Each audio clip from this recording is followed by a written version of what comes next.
We may get some more saying. It's a Wednesday.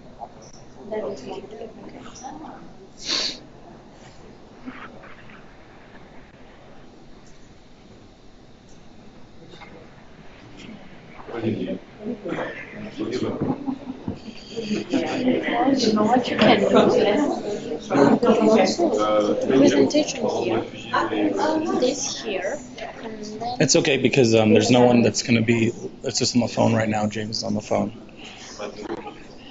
We can do that tomorrow because that's the only one today. it's the only one today? Yeah, there's two tomorrow. Okay. We can ask the cable. Now the air feels warm. Yeah, it's gotten hot, sure. What time are we starting? Time for a quick restroom. Yeah. Okay. I don't want to come in late and. They just served a service downstairs.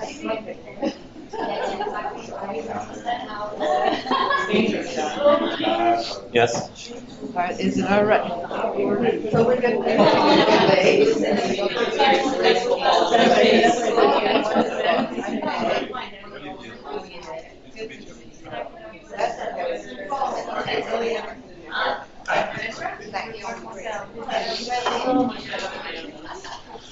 James is on the line. You want to say hi?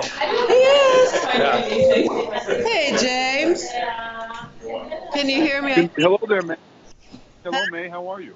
I'm good. You see me? I see you too. You see John too? I see you, John. Yep, I see you, John. There, wiping your forehead. Absolutely. How come we can't see you? Because it's too early in the morning to see me. Okay, well, did you see Ernest? Did Ernest talk to you? He's been talking bad about you. You know what? I know he has, but I still love him. Well, I see him right to your right. man, you know I would never talk bad of you. Don't believe me. That's awesome. No, Well, thanks for staying up because what is it there, 10 to 5 or something? it's here in the we're early in the morning, but it's all good, and I'm just glad to be on the call with everybody, and more importantly, glad to see all the faces there in the room. All right, okay. I took some pictures too of the room, so we'll put them on the website. That sounds great. Okay. That's a great dinner. Yes, Hey, James. Yes, ma'am. Guess what we had for lunch today with our lunch? Start with me. What do you have? We had wine. Can you believe that? We had wine. Everybody hear you. You see how you are? When you see how you are when you enter Ernest into the game, coupled with Rohini, you end up with wine. See there? Change the chair.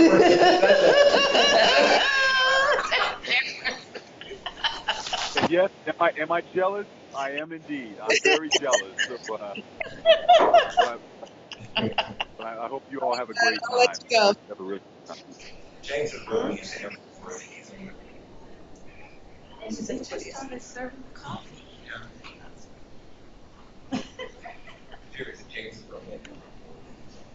Well, that's because he said he was going to continue. I know he's it's so funny. Yeah. I keep saying yes. Oh, you gotta show me your fan. Fan on. Oh, Great.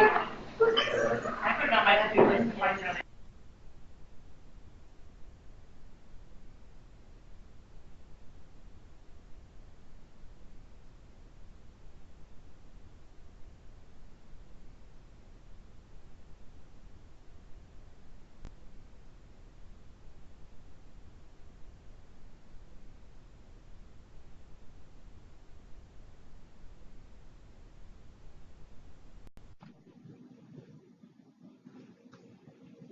Hey, John, I lost audio for you.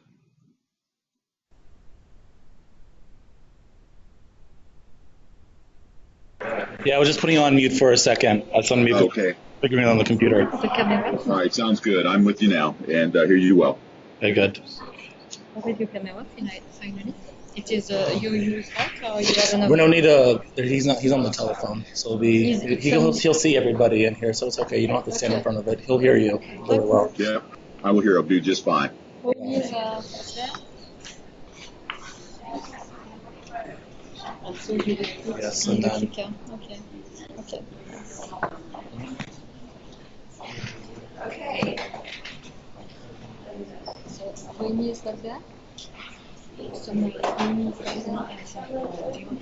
Oh no, I want to put to introduce Olivier Boyce, but it's not. It's okay. It's okay.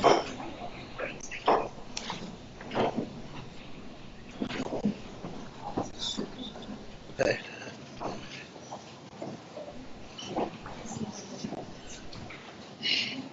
So, so hello again, and hello, James in the United States. Just one people?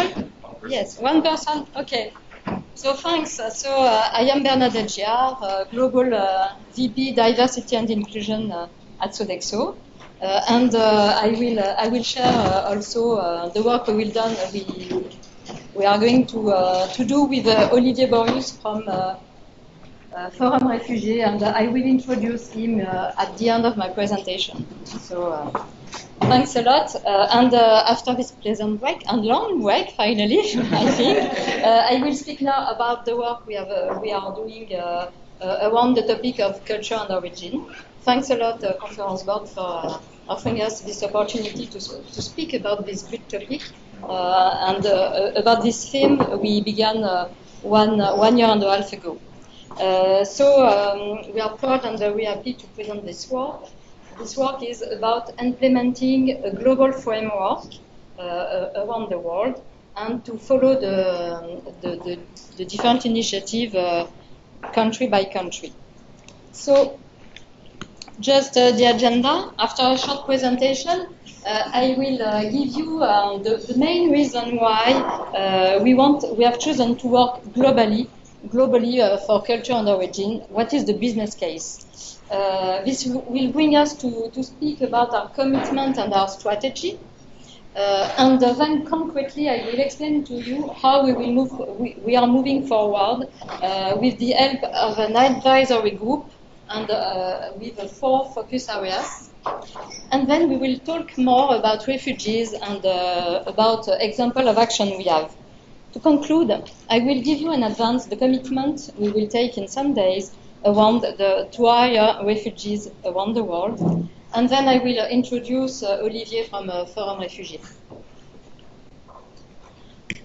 Just to begin, just some words about me. I have been working with Sodexo for 18 years and even more in HR position and also in operational management position, even in France with French people. So now I am in the global diversity team working with Rohini that all of you know very well. And it is very different, completely. Believe me, an international environment, speaking English, it is very different.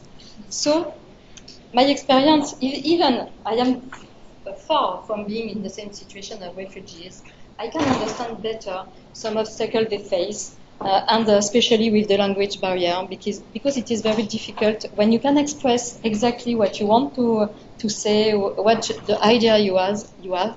It is very difficult to be in this situation. And so my current experience helps me a little to better understand the state they are and being part of a minority. I try before to be. I know the experience of being part of a minority when I was the only woman in some teams with a lot of men. But now I experience this with the language. And in a more personal level, I want to share with you some detail. I love to travel, to discover countries, but more important, to discover culture and to discover people. And for Sodexo Girl, what is the better way to share culture? It is by food and by cooking. So you can see me cooking in Bhutan, cooking in China, Mercury and Suchen, cooking in Mauritania, and cooking in Mexico. So it is a pleasure for me. Thanks. And so now you know some details about me. I will explain more about Sodexo and culture and origin at Sodexo. As Didier presented this morning, we are a large and global company, and so you see the figures from the fiscal year 17, and so we are more now because this morning he presented that we are 460,000 employees. And as a global company, it is important to us because we are oriented on the services.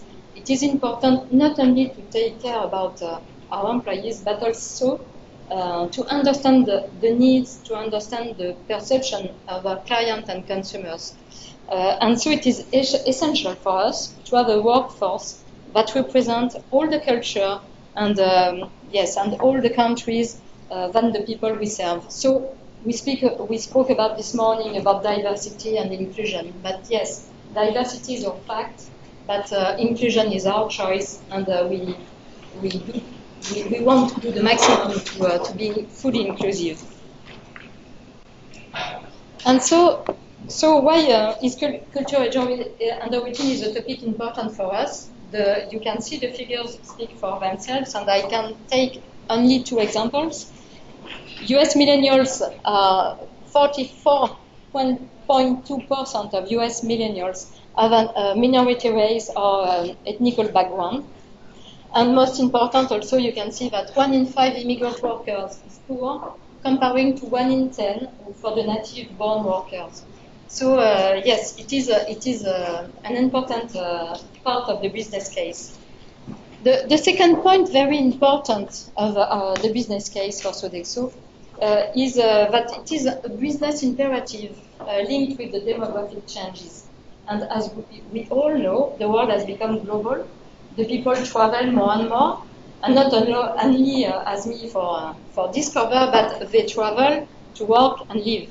And so it is very important to integrate them, as they could be very well included and give the better of their potential and of their capacities. So our ability to attract, to develop, and to engage and retain talent is very important, and more with the coming years. And so it is easy to recruit people with the same profile. But frankly, when we have only people who likes, who speak, who do the same thing, who act like, is it not easy to be innovative and to represent all our clients? In addition to this, the demographic change, and we spoke about that this morning, but with the aging population, we will be more and more, we will have more and more to hire people. And so we have to diversify the source of recruitment. And I hope you hear me well in the US? Yes, okay. So yes, I can hear you just fine. Thank you very much. Very clear. Thank you. And so the growth of the companies and our future depends on the recruitment we will do in the future. So the business case in a nutshell, it is first, people are moving, and we need to include them and to facilitate their full potential. Second point, aging population will drive us to hire more and more. Third, we need to be creative and innovative for our clients. It is very important for our future. And so we need to have a workforce that represents all the clients. And at least the emerging market, and Didier said that this morning, we are more and more developing the emerging market. And the emerging market also push us to be more culturally agile. And it is very important, and I know we will work on that this afternoon. So, to summarize the business case, we need to return the best talent, we need to engage our employees, we need to be attractive to our customers, we need to innovate and improve our business, and in the same time, we need to mitigate the risk, and we need to continue to be business leaders. So it's the reason why we want the growth for our people and for our business. So we are very committed at Sodexo on this topic, and we took this commitment. All our countries will be engaged in partnership that support our business and empower minority communities by 2025. When we speak about minority, it is regionally relevant minority because it is not the same minority in all the countries around the world. So we need to be specific. And to achieve this goal, we have defined 4 key areas that Rohini mentioned this morning, and we are exploring these areas. These areas are First Nations, local minorities, migrants and refugees, and religions. And I will develop more these 4 key areas. But just before, to have a look on our strategic map for culture and origin. Rohini presented this morning the global D&I strategic map. It is the map for culture and origin. I will not go through all the 9 commitments, but as Rohini said, we have 3 roles: as an employer, as a service provider, as a corporate citizen, and 3 impacts on individual, communities, and the client and consumers. And if I take one example, our role as an employer and the impact on individuals, we have chosen this commitment: encourage inclusion of underrepresented nationalities, provide access to personal growth, and also professional growth. So how we will do that? It is beautiful, but we have to act concretely. And so I will explain to you an organization that takes into account the global level and the local needs. So I speak about the local mindset. It is a word very à la mode, but indeed for the culture and origin dimension, we need to we have the necessity to think globally, to define the priorities, to define the road, and we need to act locally. In country by country because of the regulation, because of the different context. So for this reason, we have put in place this advisory group with the 4 focus areas I mentioned: religion, First Nation, refugees and migrants, local minority. And each focus area work on a project mode to implement action with several priorities for this year. And the priorities could be by country. And we have also, we want to put in place, it's the beginning of that, an ally community. Yes. Question before you go on. So when you ask the different countries to define this then on a country level, because I mean, it will look very different. I'm just comparing the US and Germany right now. Yes. When you Go ahead, and I'll just add. I was just going to say that we are beginning that process. That's what Raj is doing in terms of asking his team to begin to define it country by country. Yes. Because I think to be relevant, yeah. we would have Yes. It is for the local minorities. One of the HRD will ask his HR to define what is the minority, to map for his segment, because it is one segment. To map what is the local minorities for each region of the world. But for the moment, we decide the priorities at the group level, and then we see the priorities speaking with our task force around the world. For example, it could be and it will be to hire refugees in France, in Germany, and other countries. And other countries are already in the process. And I will explain where they are. So in the next slide, I will give you just the mission each focus area has given for them. So First Nation, to be chosen and recognized as the leader in indigenous community relations. For local minorities, it is to promote a culturally diverse and inclusive workplace experience to reflect the communities in which we live and serve. Refugees and migrants take steps to ensure that migrant workers are not subject to abuse or denied access to rights as a result of their migration, and partner with client and NGO to advance work with refugees. And for religion, understand what's happening in region regarding policies and practices, and define how religion affects quality of life. As you know, quality of life is important for Sodexo. Can I just ask, with migrant workers, is that migrant workers within Sodexo's? Yes, this is internally termed. It is to be sure that it is okay for the migrant we have in the workforce. Yeah. And then it is to hire, the second part, it is to hire migrants and refugees. Thank you. But the migrants and refugees are the external community population that we then look to hire. Yes, Yeah. the second part, it is for the external part. So now I will go through this focus area, and we will spend more time on refugees after. Just First Nation is focused on indigenous, Aboriginal, and Native Indians. As the First Nation are around the world, because we are in Canada, in Australia, in Brazil, and so on, it is important to consolidate the best practices there. And we focus on initiative on education and on economic growth. For example, in Canada, we have created the Wedge Steel Chef Apprenticeship Program, and we offer this kind of apprenticeship to indigenous students. In Australia, we provide a hospitality certificate also, and we hire the promise is to hire the people, the students that follow this program. It is a 4-month program. So it is a few examples of the work done with the First Nation.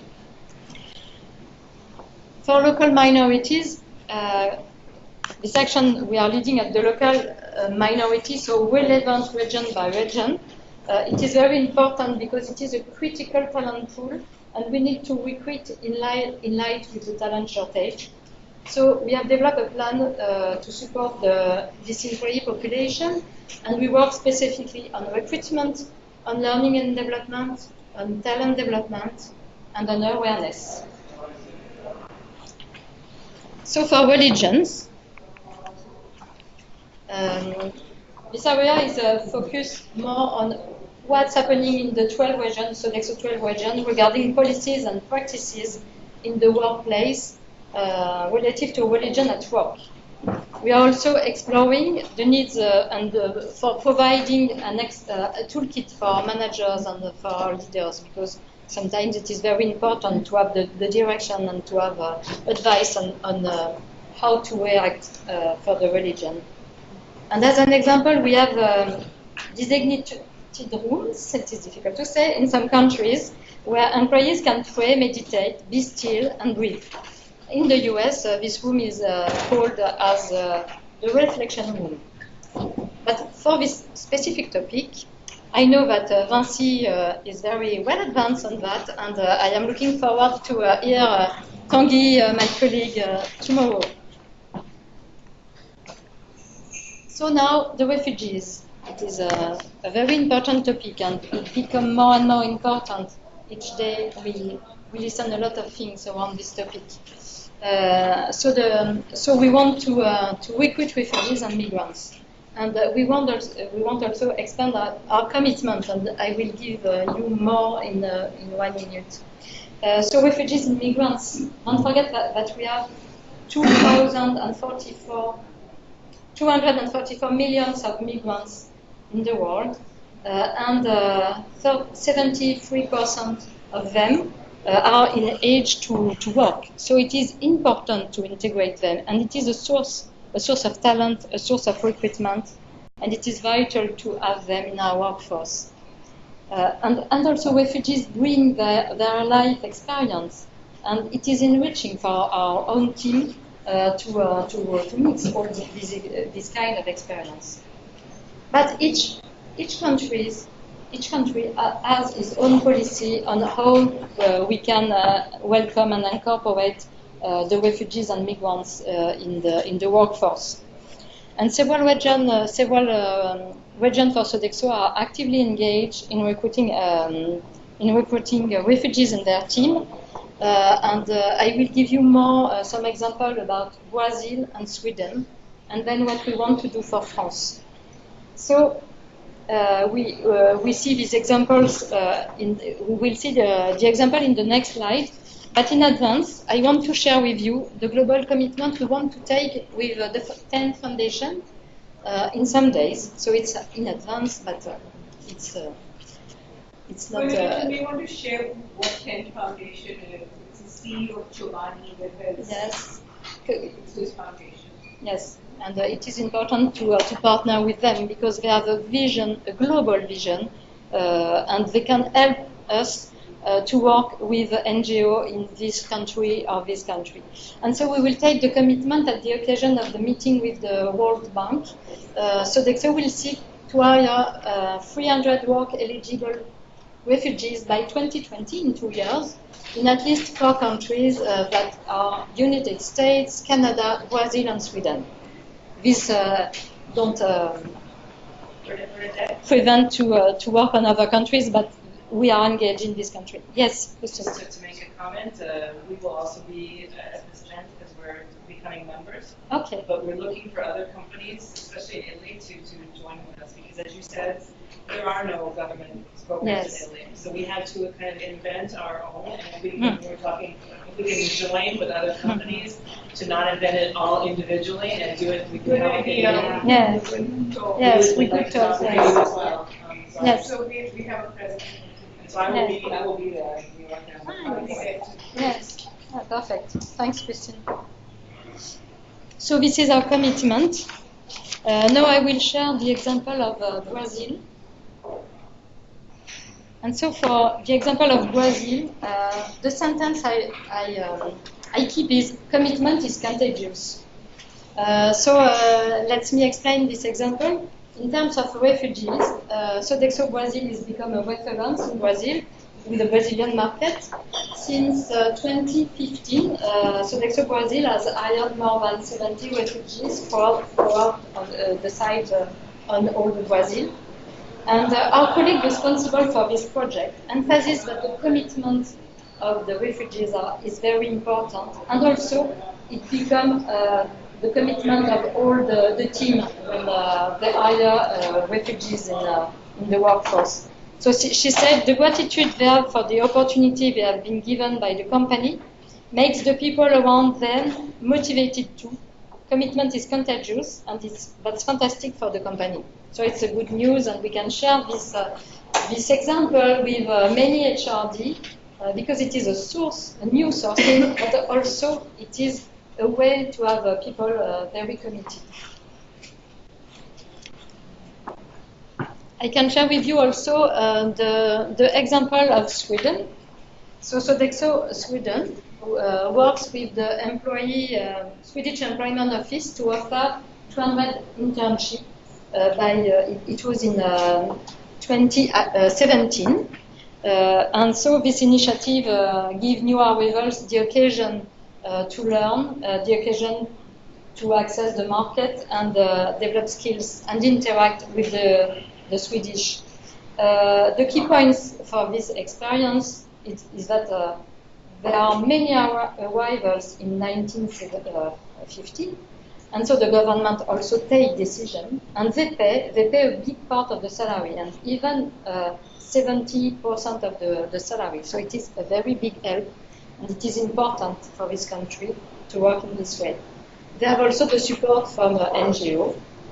And finally, Sodexo Sweden reached the objective because they hire 201 interns, but more, they hire the people in the workforce. 30% of the people was hired. They were intern, and then they was hired in the teams. So it is a very important achievement for Sodexo Sweden. But they don't do only that. They also partner to create a language training app. And I know that we have several discussions with all of you because it is the most important barrier. It is the language. And so they help to give the vocabulary on kitchen and on cleaning. But I want also to share a small story with you. Before this application and before this program, Sodexo Sweden hired one refugee. I don't remember exactly in 1 year what was the year. And so they offered him to be in the dishwashing team. And he was very committed. He was a very good employee. And so the boss thinks, oh yes, I will offer him to be trained to progress in the company. But in the same time, an event occurs, and so he replaced the chef, and he cooked the meal for the lunch. And so everybody was astonished. But he was not a dishwasher man in his country. He was a chef, well known. And nobody knows that because of the language. And so for him it was normal. He was very pleased to have a position. And as he can express, he cannot say that, oh yes, I am a cooker, I am not a dishwasher. And then Sodexo Sweden offers him the good position and the training in the Swedish language. And our colleague from Sweden also said that the commitment and the appreciation, the feedbacks from the teams are very positive when they hire refugees in their teams. So I think it is very important. Probably some cases are not good, but the majority of the case, it is also a kind of team building. So now for France. So the France example, for successful integration of refugees, I am convinced, and a lot of people are convinced, that the partnership between public bodies, between companies, between NGOs are very important, and it is an aspect to support every level of the life of the refugees, and not just one with the position, for example, or just one with the language and so on.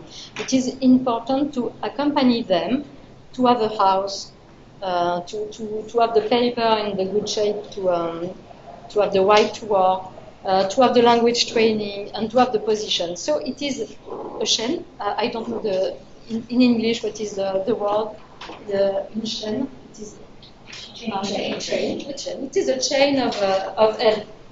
So and in France we have a talent shortage, especially with the frontline positions, and at the same time we have the refugees crisis in Europe. So it is important to begin to work in this area. And some reports find that refugees have a lower turnover rates than the average. So for business, better retention rates, it is also a way to save money. So it is very important. As Gideon Miles from TEN says, someone who has been forced to fly their country because of violence or persecution and is now in a new country is really eager to build a new life and settle down and provide for his or her family. So succeeding in their work is a guarantee for them, for the refugees, to be integrated in the society. So it is also a very good point to hire them. So it's a win-win recruitment, not only an human imperative, but also a business imperative. But we have to face major challenges to integrate the refugees. Language barrier, we spoke about. Recruitment tools non-appropriate. Refugees image and stereotypes. The refugees camp, the terrorism, the poverty, it is very strong. Difficulties to have a bank account and the housing. We have some experiences that the companies were obliged to help them to have the bank account, to help them to find the house, and it is not possible. If we want to hire a lot of refugees, we need to have this chain and the help of other bodies like NGO.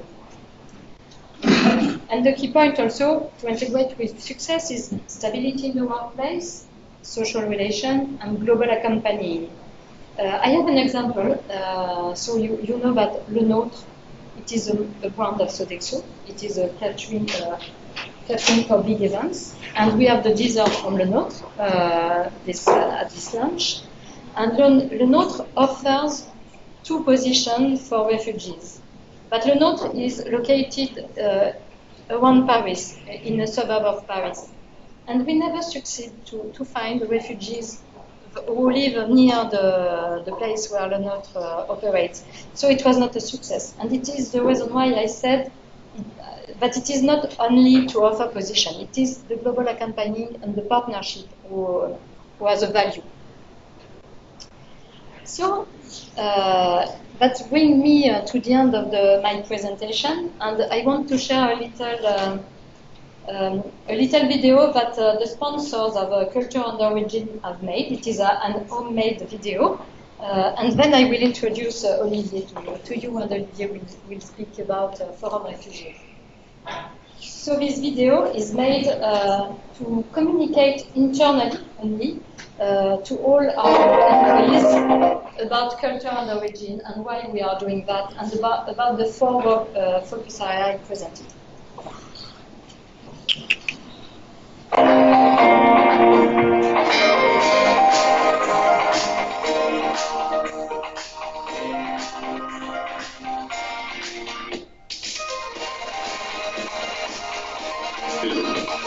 I'm Nicolas Japy, the sponsor of Cultures and Origin Task Force. Sodexo is committed to advancing cultures and origins in our workplace because of global demographic trends. First, the figures speak for themselves. US millennials, for example, are more diverse, with 44% being a minority race or ethnically diverse background. For people in the OECD countries, 1 in 5 has a migration background, and 1 in 3 immigrants holds a tertiary degree. In the European Community member states, the mostly perceived ground of discrimination is ethnic origin, 64%. 1 in 5 immigrant workers are poor, compared to 1 in 10 native-born workers. Second, with increasing globalization and migration in a rapidly changing world impacted by the current wave of nationalism and country political and public debates, we are all more and more in contact with people from different cultures, origins, religions, and nationalities. In addition, demographic shifts, such as the aging of a global population that has contributed to the global talent shortage, necessitates that we ensure that we attract and retain the best talents, critical to Sodexo growth and success. Our future depends on this. For an organization with an expansive international footprint, such as Sodexo, this is extremely paramount. And this is not only a moral imperative, but a business imperative to our continued growth and success. Sodexo has a huge role to play as an employer, a service provider, and a corporate citizen. It is therefore essential to be fully inclusive so that we get the best and most creative thinking from all employees, regardless of their culture, origin, religion, and in order to develop innovative solutions for our clients and consumers. This topic is so essential that Sodexo took this commitment. All our countries will be engaged in partnerships to empower minority communities by 2025. To achieve this goal, we have defined 4 key areas of focus we want to explore, and that include First Nations, local minorities, migrants and refugees, and religions. I invite you all to know more about our journey listening to Edward on First Nations, Raj on local minorities, Neil on migrants and refugees, and Catherine on religions. Edward, I hand now over to you. Hello, I am Edgar Chen, sponsor of First Nations. First Nations is focused on Indigenous, Aboriginals, and Native Indian peoples across the world. This work stream strives to provide support and guidance for economic development. As we learn more about the Indigenous communities, we are inspired to develop programs and initiatives that will ultimately give a positive legacy. For example, Sodexo Canada has created the Red Seal Chef Apprenticeship Program, first of its kind model, delivering on-site training to Indigenous students. The pilot's early success has other schools throughout the region planning to replicate the model. In Australia, Sodexo provides a hospitality certificate level 2 and guarantees full-time employment upon completion of the 4-month program. I'm sure that you are now excited to know more about First Nations. Raj, the floor is yours. Hello, my name is Raj Verma and I'm the sponsor of the Local Minorities Workstream here at Sodexo, and I'm delighted today to share a little bit more about the actions that we're leading for local minority groups. As you know, local minorities is very regionally relevant because minority means something very different in each country. But what is consistent is that local minorities are a critical talent pool for us, and we do need to recruit from them and engage with them, particularly in light of some of the talent shortages that we're seeing, and the need for a far more diverse pool from which we can generate greater innovation and change. As part of our commitment to better position our local minorities for success, what we've done is develop a plan that focuses on recruitment, talent management, learning and development, external partnership, and brand awareness. We understand that supporting the growth and development of our local minority populations is absolutely critical, and we're totally committed to doing our part to ensure the very best experience of work for every Sodexo employee. Regarding migrants and refugees, let me now hand over to Neil, who will present a little bit more on our work stream. Neil?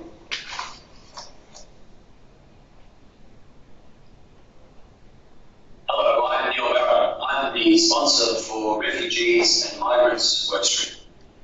With 244 million migrants worldwide, 73% who are of working age, it's important that we find ways to bring them into the workforce. With migrants, Sodexo recognises the special need and circumstances of people who travel far from home, often to other countries, in order to work for us. For this reason, Sodexo takes specific steps to ensure a fair, respectful, and importantly safe environment for our migrant workers. Refugees bring life experiences that can be enhancing for teams, leveraging these experiences that spark innovation and enhance the entire team. Of course, each country has its own policy of welcoming and incorporating them into the workforce. Several Sodexo regions are incorporating refugees into their workforce. Sodexo Sweden and Sodexo Brazil have incorporated refugees and migrants into their teams. Sodexo Brazil, along with an NGO, has hired more than 70 refugees into their workforce. And last but not least, here's Catherine to talk about religions. Hi, I'm Catherine Powell, sponsor of the Religion Workstream. As a reminder, Sodexo is committed to providing all employees the best possible work-life experience, regardless of age, gender identity, ethnicity, ability, sexual orientation, or any other personal characteristics, including religion. This work stream is focused on understanding what's happening in the 12 regions regarding the policies and practices in the workplace relative to religion at work. We are working on defining how religion affects quality of life and understanding the role of spirituality, faith, and religion in the lives of our employees and consumers. We are also exploring where the gaps are and providing an awareness toolkit to help our leaders and managers. As an example, we've also designated rooms in some countries where employees can pray, meditate, be still, and breathe. On behalf of my sponsor colleagues, I invite all of you to share with us your best practices, because together we will be stronger. We count on all of you to spread the word on what we're doing to make our people from different cultures and origins thrive at Sodexo. Thanks for listening.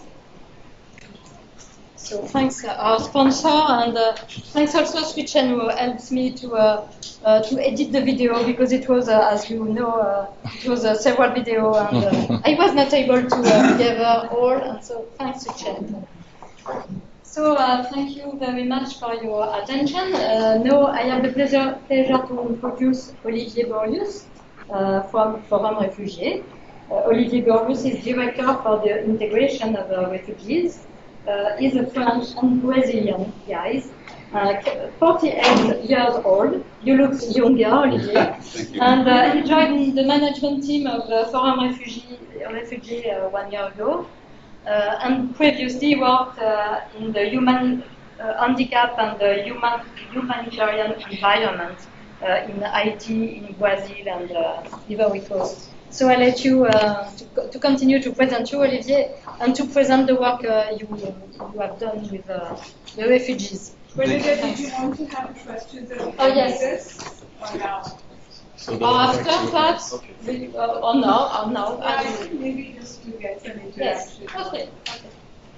One of the things that I'll say is that each one of these areas that you saw, so I presented on gender, Bernadette presented on culture and origins, each one has 2 executive sponsors, each of these spaces, from the executive team. And they help to really drive the outcomes in this particular space. Yes, and as you see, the sponsors for Culture and Origin are very involved, and yes, they want to make this video. It was very, yes.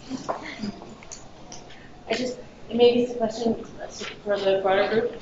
I think it's fantastic, obviously, what you're doing. The question that, as you were going through the presentation, what will you evolve, or is it in place now, the governance structure for these 4 pillars that look distinct but aren't and have crossover, right? How are you governing the lessons learned around each one of those 4? Because it's another intersection question. I can't help but go there. That's... I mean, you know, how do you leverage what you're learning across? So Bernadette actually brings them together, the 4 sponsors on a regular basis. Okay. So that's where the sharing and learning happens. Yes. But we have a steerco on Monday, and it was the point, but the intersection, we have to work on that. So it was one of the points of the discussion. And the second part of the question, I guess, is historically, I believe immigrants and refugees have always been seen as an affordable source of labor, right? It's good for the business to be an affordable source of labor. What safeguards are being put in place, either through the NGO or through Sodexo or others, to ensure that at some point the pay equity and the working conditions, all of that are the same for your employee base, and that it's not just I don't think that that's what Sodexo is doing, but no, that's a good question, and I think that's sort of part of our processes in terms of hiring. So we just need to ensure that. But if I take your question one step further, the example that Bernadette shared, right? You may hire them for an entry-level position, but these are highly qualified individuals. To me, that's the bigger challenge. You get them in the door, they get acclimatized to the culture, the language, but at what point and how do you start moving them up? Because they have the qualifications to be in more senior level positions. And that to me is a bigger challenge. Yes, and for example, some NGO helps also to have the diploma recognized when they have diploma. Also, we can train, but when they have diploma, they can help to be recognized.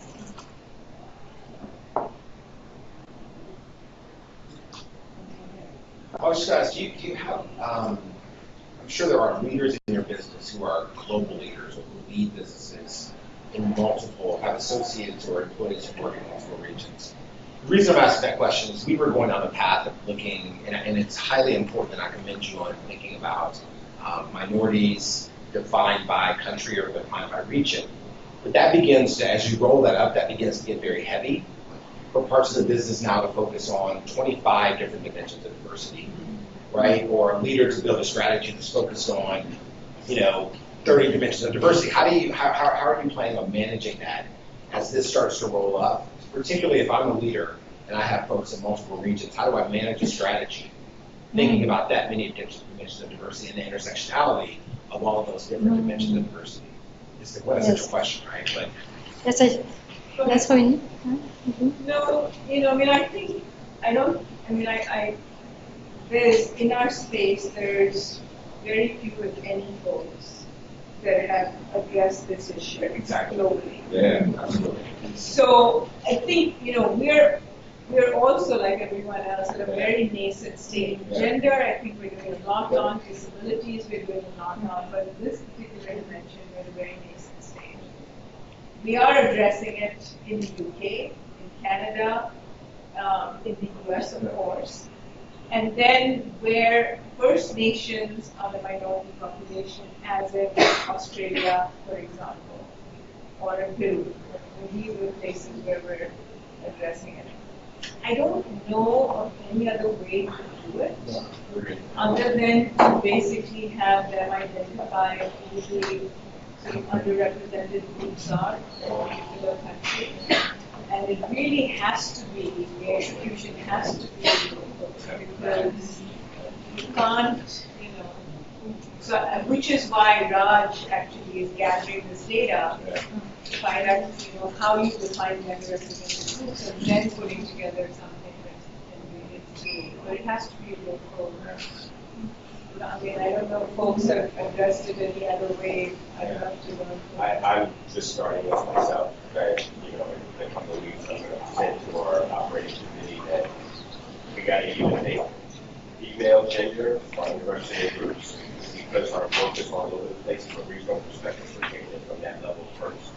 However, like you were saying earlier, is that a couple of our businesses intersect in regards to the region where we work. So, but I think that's not as prevalent. So I'm going to just kind of go with it initially at first and try to manage that little intersection, but at least be able to I'm trying to get targeted D&I strategies that go further down the organization, where we can actually target these underrepresented groups a little bit more specifically at higher level. Yeah, we went down the path as well, and maybe it's because of how matrix we are as an organization. We have in regions, we'll have 7 different operating companies operating in that same region. And so as we started to, as I started to have the regions define their underrepresented minority by a specific region, and then going to the operating company to talk to them about kind of the strategy, it became very, very complex for that operating company president to even think about all these dimensions of diversity, and I understood his or her as we were having the conversation to really think through it. And so we've also been taking a step back to the group. So I just wanted to see, I agree with you, Raheem, it is what it is, and we got to figure out a solution. I just didn't know if you had already started to think kind of 3 or 4 steps ahead to understand how this might come to life in practicality when you give it to a business leader to ask them to kind of manage through it. Yeah. Well, and one thing, and I mean, we're not nearly as far as many of these topics, but I think some of it is about us at a global level sort of setting a framework, but then really letting that bottom-up process happen. So I actually learned about that in our South African facility, there was really on the production floor a lot of conflict between like Black South Africans, the Black Kenyans, the different kind of racial groups in that facility. And they ran a series of basically inclusion workshops. They didn't call it that, but they just identified that issue locally. And because we've been promoting this notion of diversity and inclusion, they put it under that frame. And I think this is where I find the conversation really interesting, because it's like, I don't think it's like some of the HR topics where we say, okay, we want to drive a culture of feedback. So we're going to do that through our performance process all the way down. I think that diversity and inclusion is about finding this balance between some global frames, but then really letting those local organizations say, is it gender that's relevant? Is it these racial topics? And what is most important for us locally, rather than driving like, okay, everybody's got to focus on And that's where we ultimately went to, was to say, okay, region, you define what's most important to you. Yeah. So I was just curious, in the model that you have here, can some regions opt out? Yeah. Yeah? Okay. Well, and I believe Dr. Gamble has a meeting with the 2+1 model, where they globally they focus on gender and generation. Yeah. And speaking of that prioritization, like many countries have talked about, we have a B&I survey. And so ultimately, we ask the countries to cut the survey for their population, and then we have 5 pillars of D&I to include everything we test, and they can prioritize based on the feedback of employees, not just senior managers' view, but the feedback from thousands of respondents. We want a gender plus X approach when we talk to us, and that works well. It's a framework, and we all know we should focus on 2 dimensions at least, because anyone speaking more. Gender is One more comment back on the refugees. I don't know if you're a member of the Business Refugee Action Network brand. So that is really businesses getting together to figure out how, and Tent is a member, so is the International Refugee Committee and UNHCR. And they had a meeting at Virgin in June, and they're trying to get businesses to then share best practices, but also to see if they can share and work together, like we want to do in Italy. So if you're not a member, I would strongly suggest it to BRAN. That's part of UNHCR? No, it's separate. It's a separate group. It's just been formed by some members of different businesses, and they have like a committee that's just volunteers from different companies, and they I think they only no, virtual, because so someone on the committee is from Virgin, someone else is from Starbucks was there, talking exactly what you're talking about, how to make commitments and how to share. And what was interesting is they had a university in Germany that's coming and going through every doctorate of every type of university around the world, by country, to get them qualified in Germany, so that people can recognize other. So it's very interesting work that gets shared in this. If you're interested in the refugee topic, BSF is doing a lot in Germany, and we have a dedicated team. So it's not part of the BNI role, but we have a program annually to include 50 refugees and qualify them as a modular program. And there's 100 open spaces for adults or teenagers to do internships. And then we cooperate globally in the area for the website where you get information on housing, on home initiatives, so that's my aspect. And it's an NGO and local the cities and the cities to help us. So if you're interested, I don't know. Yes, up to connect to yes, yeah. Just notes. So thanks a lot for all these comments. It's really great. Thank you very much.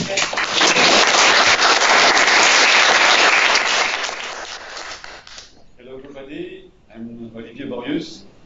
I'm the manager of the integration department of Forum Refugees. I'm very happy to be with you this afternoon because for me it's a great opportunity to speak about the association, our mission, and our job on the integration, about the integration of refugees. So I would like to thank you very much, Bernadette, for the invitation and for your help.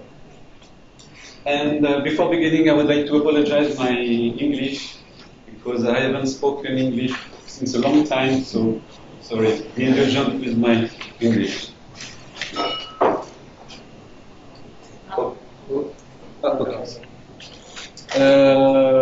Before beginning the presentation, I think it's important to clarify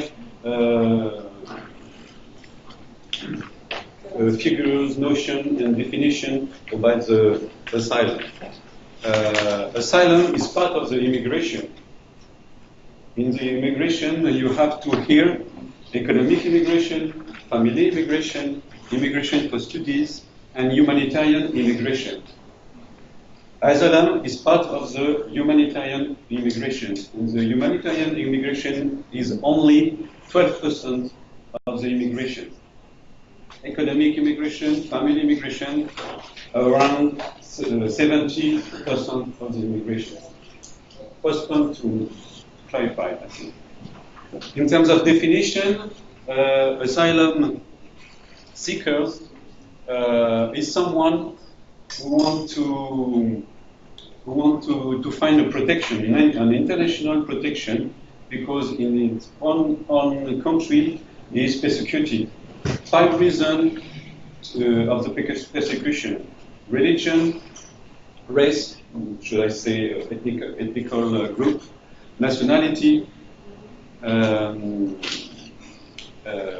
nationality, membership of a particular social group, and political opinion.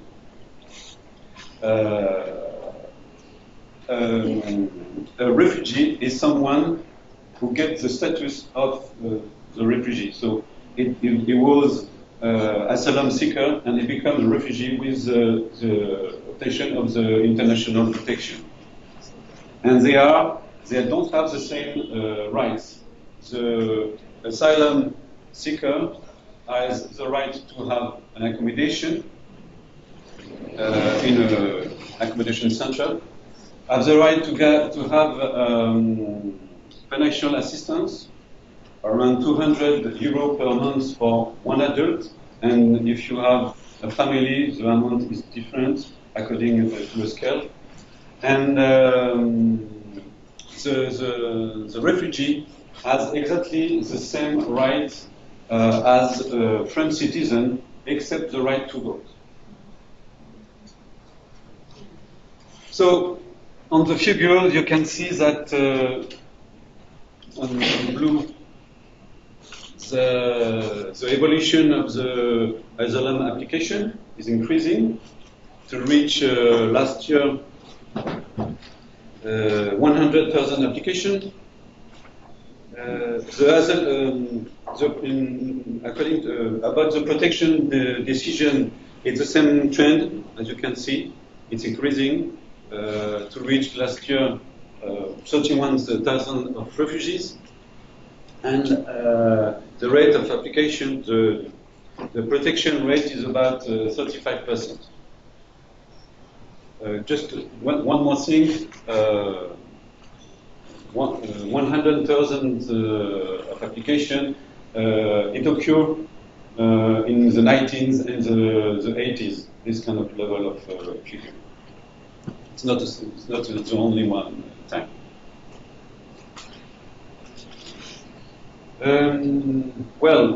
Presentation of the association. Forum Refugee Cozy is an NGO created in '82.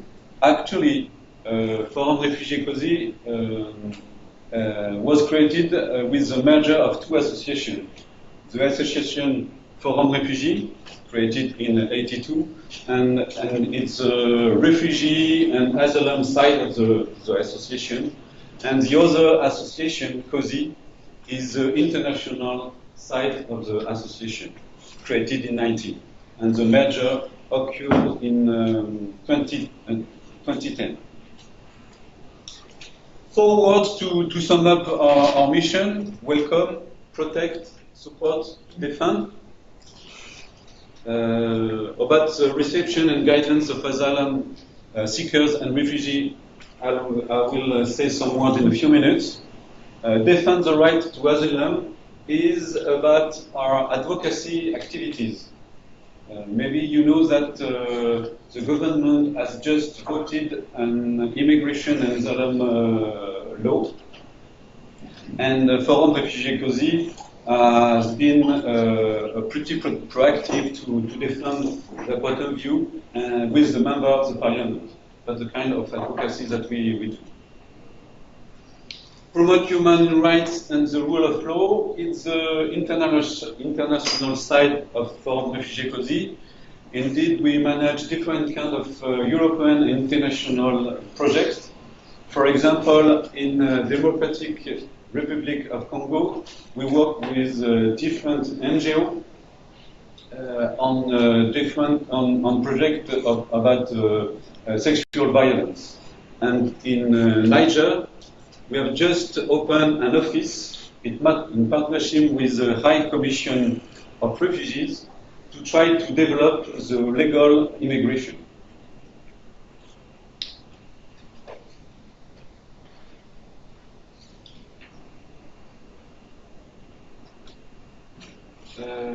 This is the map of our implementation in France. We are present in 16 departments in the large south of France. Our budget is 24 million euros, and 80% of our fundings comes from the state, French Ministry of Interior, local authorities, and European Fund. and we have a very little private fund.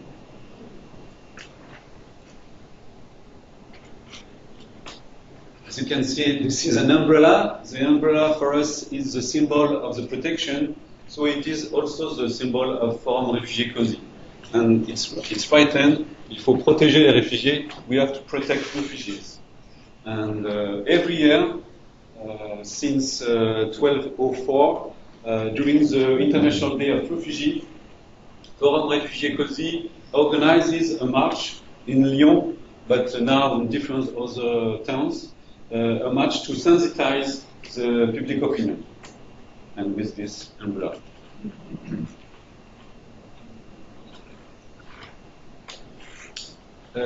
Some figures to illustrate our activities. In the reception and asylum, we manage 6 reception centers. A reception center is actually the first step for an asylum seeker to begin the procedure. So we manage 6 reception centers. That means that we received last year more than 20,600 people. As I said, the asylum seeker have the right to have an accommodation. So we manage 22 accommodation centers that represent more than 2,300 accommodation places. Integration, I will say, I will go into the details in a few minutes, but one figure, 1,800 refugees accompanied to facilitate their social and professional integration. And this figure is going to increase, and I'm going to explain why. We have also a health center called ESOR in France. There are very few health centers dedicated to the refugees and the asylum seekers, less than 10, and we have one. The mission is to provide the psychological therapy to those who have suffered traumas during the exile. And finally, administrative retention centers. There are no Forum Réfugiés COSI centers. They are public centers, state centers, but we work in 6 administrative retention centers to bring a legal expertise for the effective of the right. Yes.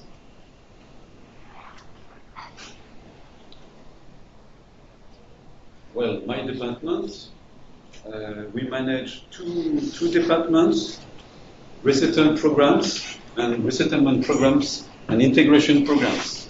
Integration program, I will say much more in a few minutes. Resettlement programs, we have 3 programs. A resettled refugee is someone who have already got the status of refugee in the first country, for example, Chad, Niger, Lebanon, Turkey, and in partnership with the High Commission of Refugee, he has the right to go to another country and to keep the international protection, such as France, Germany, United States, and so on.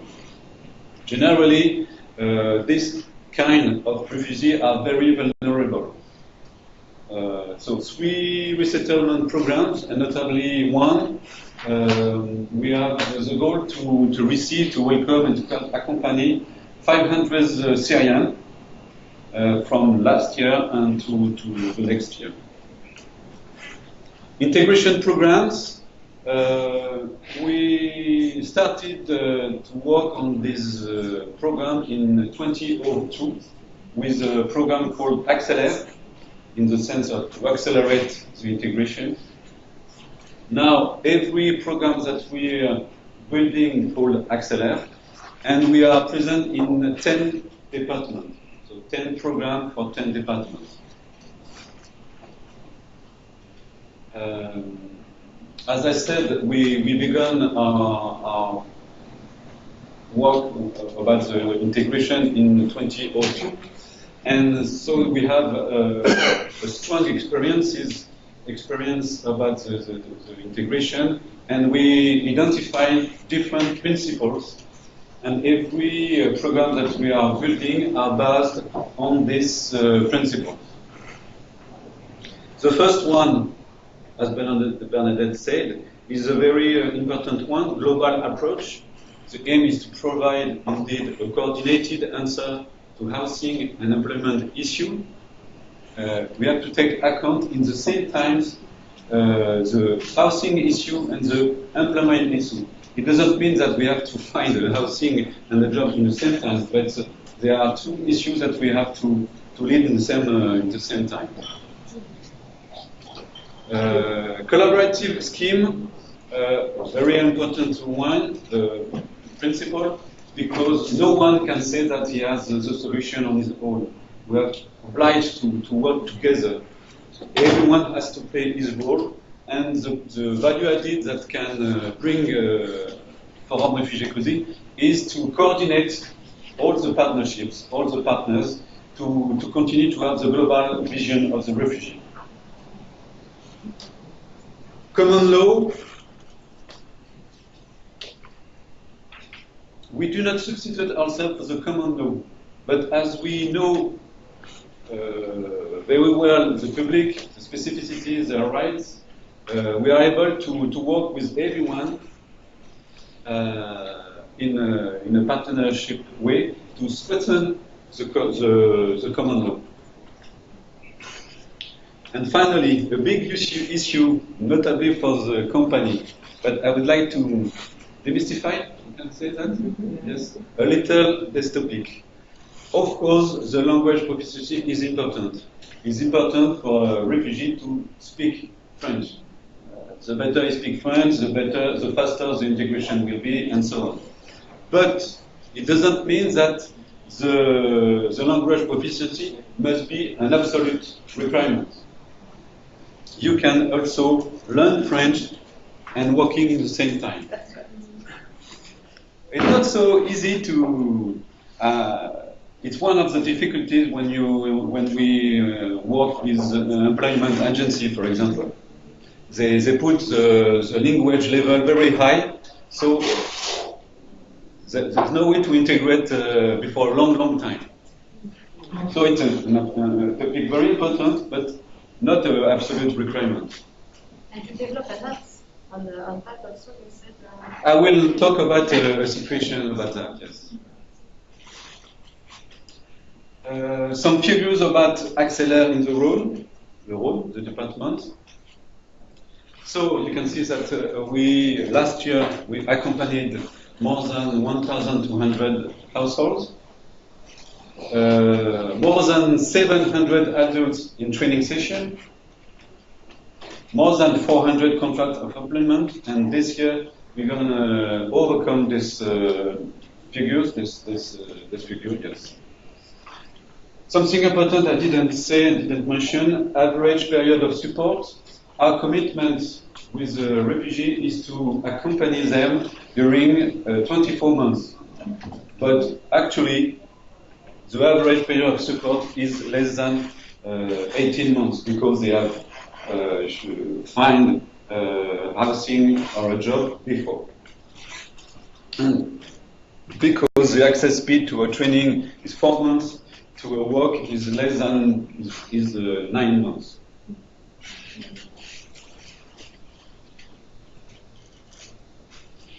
Some figures about the initial training. Roughly speaking, 1/3 has no degree. This part. 1/3 has a degree from the senior level until the bachelor and more. So as you can see, there are a lot of profiles. So you have to provide different kind of accompaniment.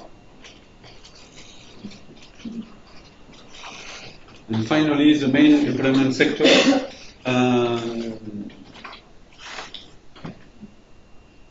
I And just to talk about two situations to illustrate our accompaniment. Just to talk about Central African woman. When she arrived in France, she had a good experience as a secretary, but she didn't want to continue. She wanted to change the laboral project. So we began to accompany her to build this project. In the same time, we found with her different kind of job.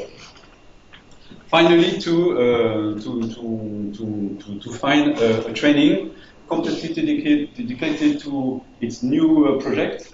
It was to become a baker, secretary to baker, like that.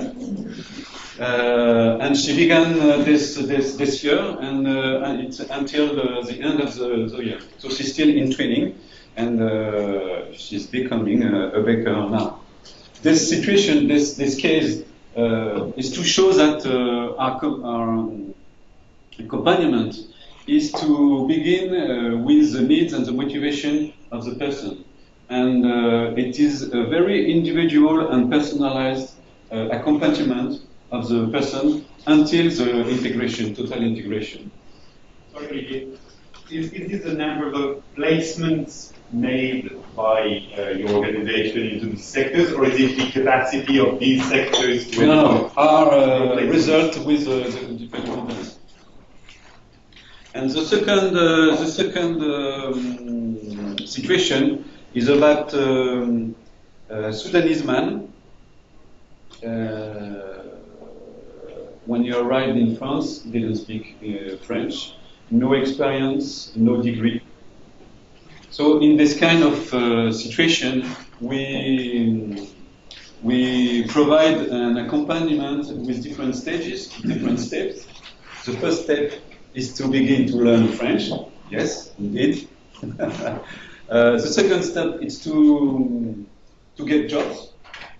Of course, to have a salary, to gain in self-confidence, but also to continue to learn French. I'm talking about an unskilled job, but it's a way to begin the pathway of integration. And the third step is to build a training adapted to the laboral project of the person, but adapted also to the needs of the company. And we build this training in partnership with a company and with a training organization, completely dedicated to the needs of the company. And actually, the training is a double training. There is one training about to learn French vocabularies dedicated to the job of the company, because they are still specific vocabularies. And the second part of the training is to gain skills to the job, about the job of the company.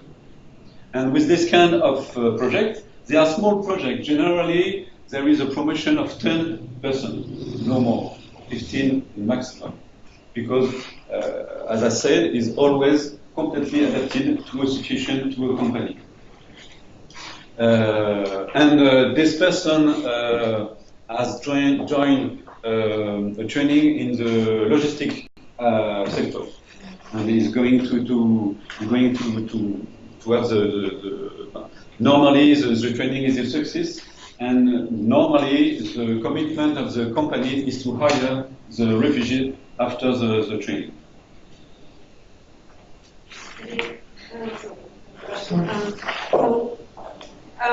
We have a small refugee program at Merck in Germany, where we're trying to prepare people. Well, the first idea was to prepare them to enter our own apprentice program.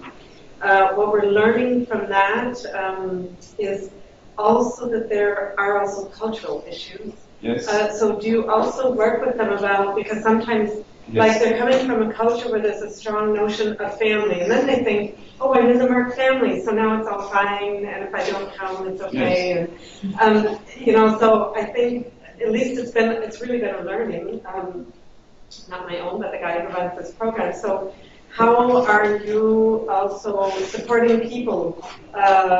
Everything from setting up a bank account to work expectations. Yes, everything. So you have also. You have to take into account the fact that the person arrived and she begins her pathway with asylum application, and during the application that may last between 6 months and 1 year, the person is in an accommodation center, and the job of the team of the accommodation center is just precisely to begin to adapt the person to the environment and the social society, cultural, and so on. That's the first thing. And to continue this kind of accompaniment, I didn't speak about the housing, but when we succeed in choosing a housing, began also new accompaniment in the housing, in the apartment and so on, to know better the environment, to know better the neighborhood and so on. Just one thing, I'm coming from an immigration background. So my great-grandparents, okay, they immigrated from Poland to Germany.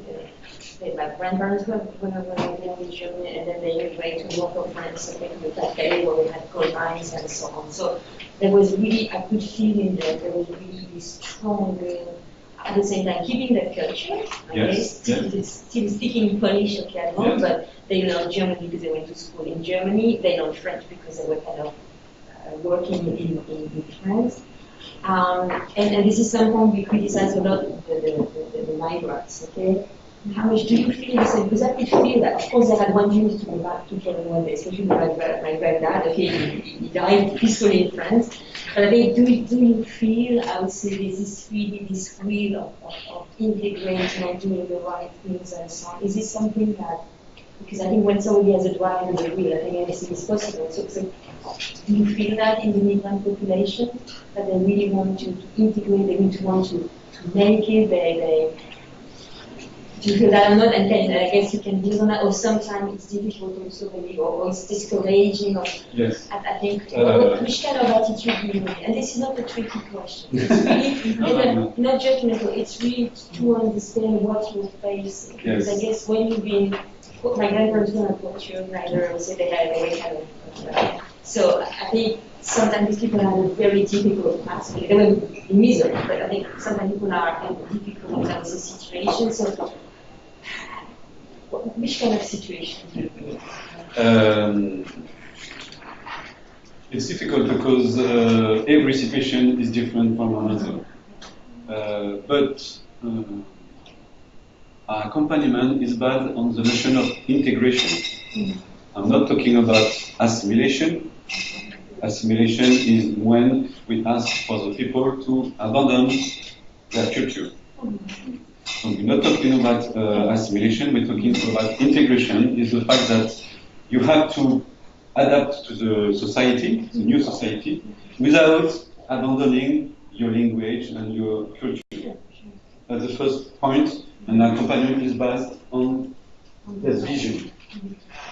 After, as I said, you have a lot of kind of situation. Just before joining Forum Refugee Coding, I was working in France. It's called Centres Sociaux, social centres, and I work with a lot of population of immigration population, and I see a difference between the immigration population and the refugee population. The refugee population, to my opinion, is much more involved in their integration.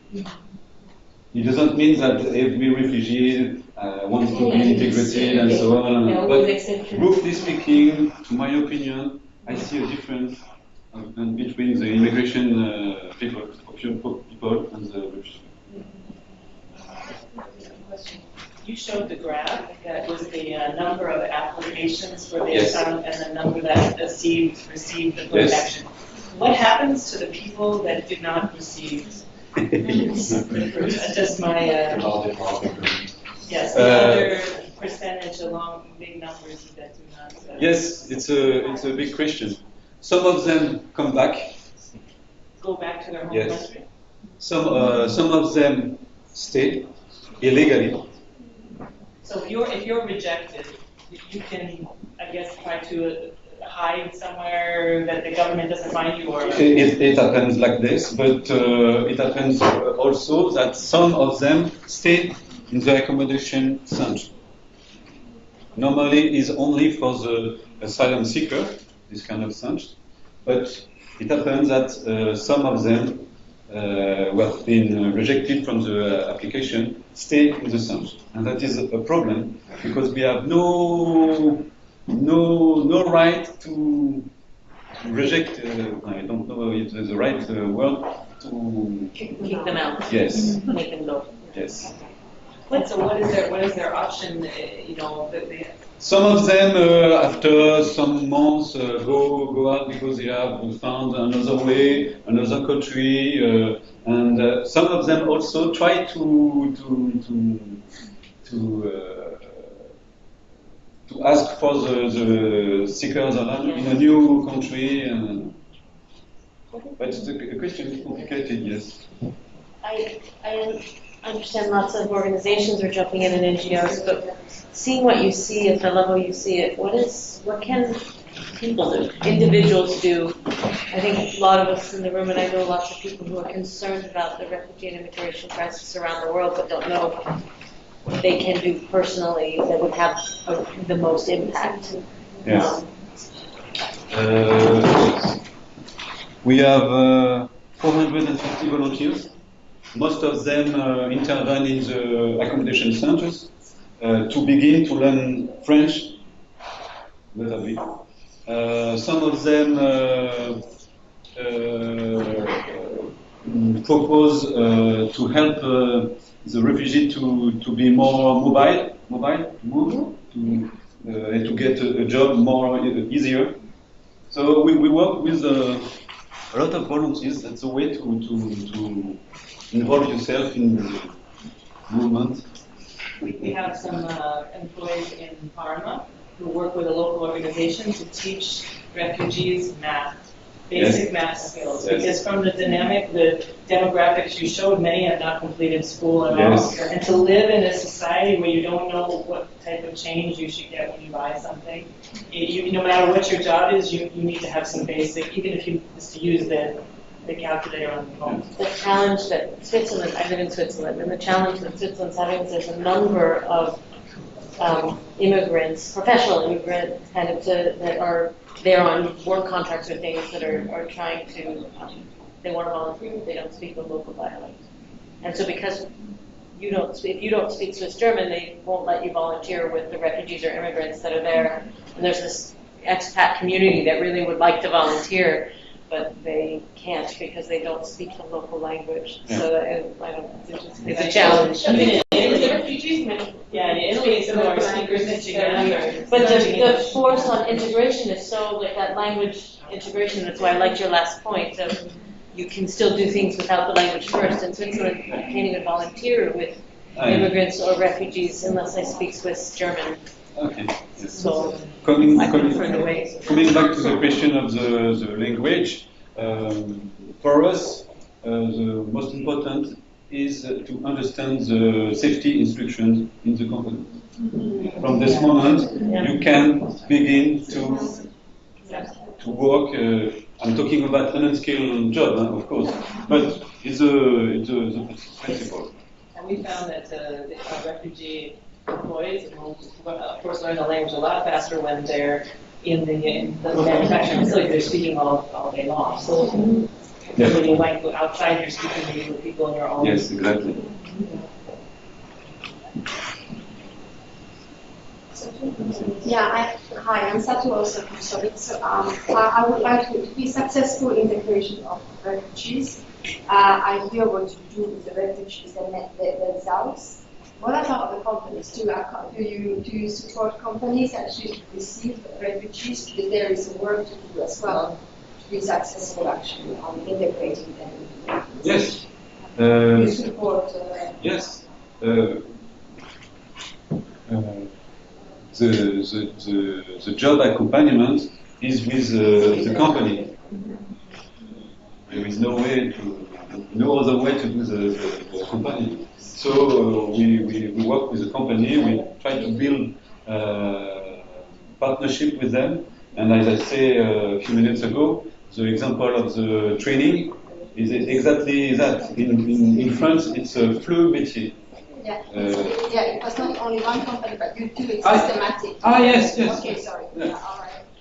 After that, there are some financial questions to resolve and to build this kind of partnership. But it's a solution that works pretty well.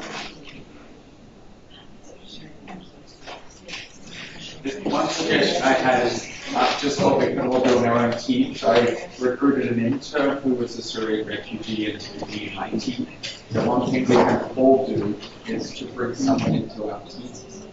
Just to make them right. There's nothing stopping us. It